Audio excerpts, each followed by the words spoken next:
কসবা কাণ্ডে বিতর্কের শুরু মদন মিত্রের বক্তব্য দিয়ে। আর কসবা কাণ্ডে মদন মিত্রের সেই মন্তব্যের পরিপ্রেক্ষিতে দল শোকজ করে ক্ষমা চাইলেন মদন মিত্র। দুঃখ প্রকাশ করে তৃণমূলের রাজ্য সভাপতি সুব্রত বক্সিকে চিঠি।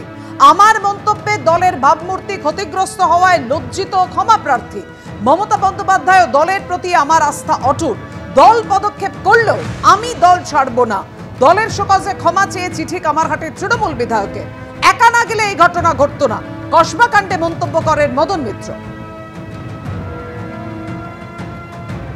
মদন মিত্র যে বিবৃতি দিয়েছিলেন, কার্যত তিনি পরোক্ষভাবে এটা প্রতিষ্ঠিত করে দিয়েছেন যে এই মুহূর্তে পশ্চিমবঙ্গের কোনো কলেজ, বিশ্ববিদ্যালয়ের ক্যাম্পাসে, তাদের হস্টেলে, তাদের গার্ডরুম এ কোনো মহিলা সুরক্ষিত নয়, তাদের সন্ধ্যার পরে যাওয়া উচিত নয়। এটাই পশ্চিমবঙ্গের বর্তমান সামাজিক চিত্র, এটাই পশ্চিমবঙ্গের বর্তমান রাজনৈতিক প্রেক্ষাপট তৃণমূলের তৈরি করা। এটাই মদন মিত্র বুঝিয়ে দিয়েছেন। এবং তারপরে ওই চিঠি, পাল্টা চিঠি, এসবের কোনো গ্রহণযোগ্যতা মানুষের কাছে এই মুহূর্তে আর নেই।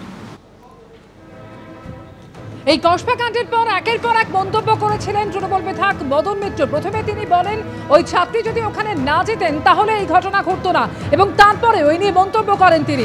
ঠিক যে মন্তব্যের পরিপ্রেক্ষিতে দল তাকে শোকজ করে, কি বলেছিলেন মদন মিত্র শুনুন।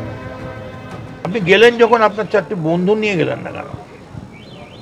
আপনার মা বাবাকে নিলেন না? আপনাকে বলেছে মেয়েদের বিভাগের সাধারণ সম্পাদক করবে। এইটা হওয়ার জন্য আপনি গেলেন কেন? আমাদের পার্টির অন্যান্য কর্মীকে জানিয়ে গেলেন না কেন? অন্যান্য মেয়েরাও সিদ্ধান্ত নেবে, কেউ কখনো আলাদাভাবে কোথাও ডাকলে যাবেন না। কিছু না পারেন অন্তত তৃণমূলের অফিসে গিয়ে যারা দায়িত্বে আছেন তাকে বলুন আমাদের কর্মীরা সঙ্গে যাবে। মদন মিত্রের পাশাপাশি কল্যাণ বন্দ্যোপাধ্যায়ের মন্তব্য থেকেও দূরত্ব তৈরি করেছিল দল। আবার দলের নীতিকে প্রশ্নের মুখে ফেলে দিয়েছেন কল্যাণ বন্দ্যোপাধ্যায়, যেখানে তিনি এই প্রশ্ন করছেন যে জিরো টলারেন্স ঘটনা ঘটার আগে নাকি ঘটনা ঘটার পরে। কি বলেছিলেন দেখুন। জিরো টলারেন্সটা কি ঘটনা ঘটার পরে না ঘটনা ঘটার আগে?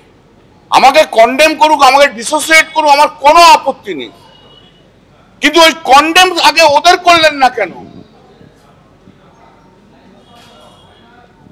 সেই দিন কন্ডেম করলেন না কেন? কেন এনকোয়ারি এখনো স্টার্ট হয়নি? ওনার ওপর নেতাকে, তার ওপর নেতাকে, কার আশীর্বাদে এরকম হয়েছে?